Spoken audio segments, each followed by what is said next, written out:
I'm going to actually change the slide here. I was prepared to draw it all for you, but I had slides as a backup. We're going to Rogers Games Matrix here now. You've probably heard Alan Walters developed and has availed what he calls the Games Matrix. It's his version of things are a little bit different to my version of things, and I'll explain why in a moment. We don't see eye to eye always, Alan and I. So, we got it up there? That's pretty good. Okay. Here's a structure which is, you could say, is equivalent to what Ron was trying to deal with in his games goals problems mess. If you go to the 62 tech, you'll find that he talks about all goals oppose something. He actually says that all goals are in opposition to something or oppose something. Well, that's a good way to play losing games, opposing things. Why not have goals that work with and co-create? Okay?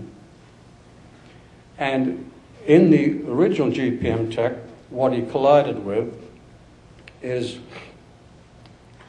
he felt that the reliable items, the terminal and op terms, etc., were all opposing each other.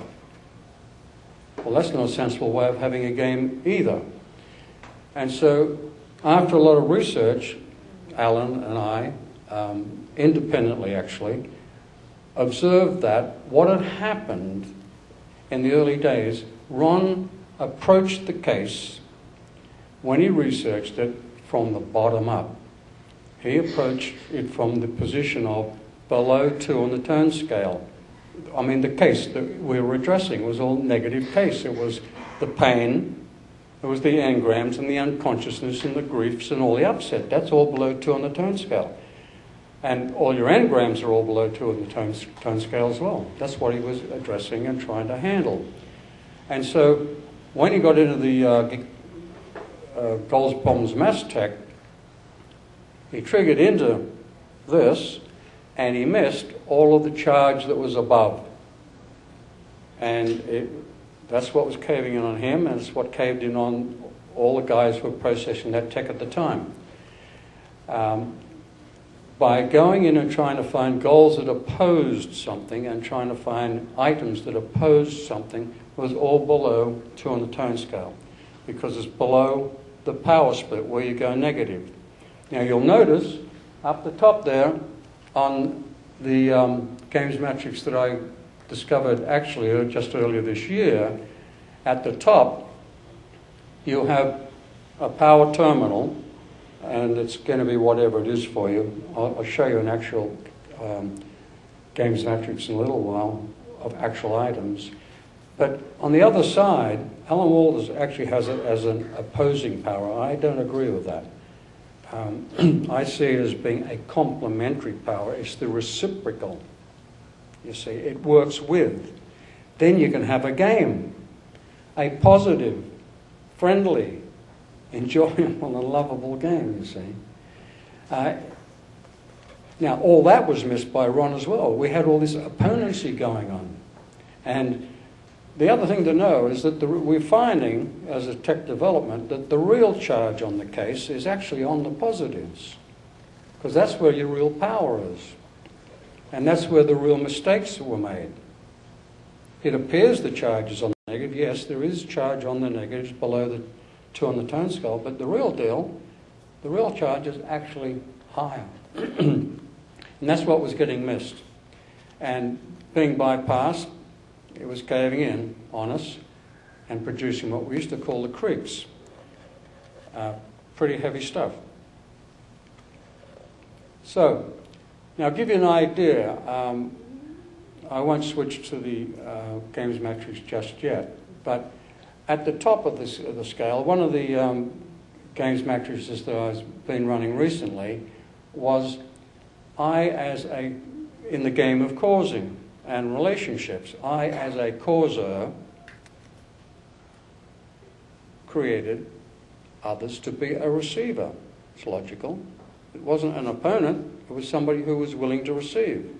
Now, in order to have the game, when they reciprocated, saw me as being receiving their cause. So they became a causa. And we reciprocate backwards and forwards. And actually, interestingly enough, one of the other traps in all of this is that you literally create each other as beingnesses or identities. I create you as a receiver, and then you create me as being the causa, and then we flip. And as the game descends down the mood scale or the tone scale, and all this charge begins to build up, you start getting stuck in these identities as you go down scale. And they become fixed conditions. I mean, I don't know how much of the mood scale or the emotional tone scale you've actually run out on your cases. It's worth doing, getting really free from all these hung up moods. Okay? It's because you'll unfix all these stuck identities and stuck beingnesses that are on the matrix. And because they are locked in, automatically causing and receiving from each other, it's a monster mishmash of being effect or compulsive cause. Now, as the beings in the game descended, we might put in, it'll be the third one down, it'll be, that's an actual matrix that I've been running.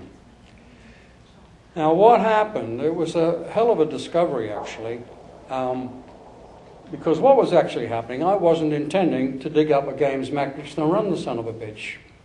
Seriously. I mean, Alan Wallace had talked about he had this technology, and I had an original version of it run on me in 94, which didn't do too well. And I saw his latest tapes dated 2007.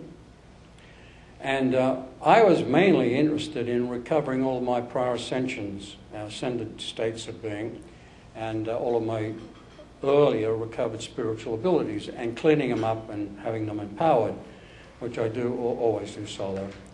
And I got to the point where I was way up mood and looking at what was the prior positive, the last piece of case in charge that I was running. And I suddenly flipped into this game's matrix.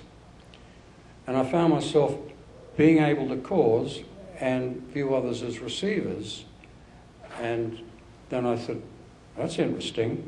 So how did that descend? And because I've been running this case out, and I've moved down the mood scale, down below the power split, and found the lower identities where you'd go weak or you become malicious. Now you'll notice that if you go below 2-0 as a causa, you become a destructive causa. You get angry against and all this sort of bullshit.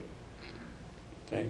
On the other side, on the receiver side, if you go below 2, you begin to go weak. You get into the fear and the grief and all that stuff, and out the bottom into failure. Now these identities actually lock up on each other. That's the bad news. Now Alan Walder actually has developed a wonderful identity or beingness handling process. It's 15 process actions, each of which has several questions. And you can actually totally unlock these major identities.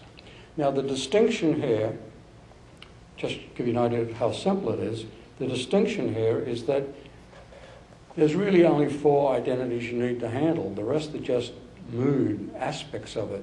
With poor old Ron's line plot, as he was trying to find the opposing items of GPM, what he was doing was really picking up mood expressions of the power terminals.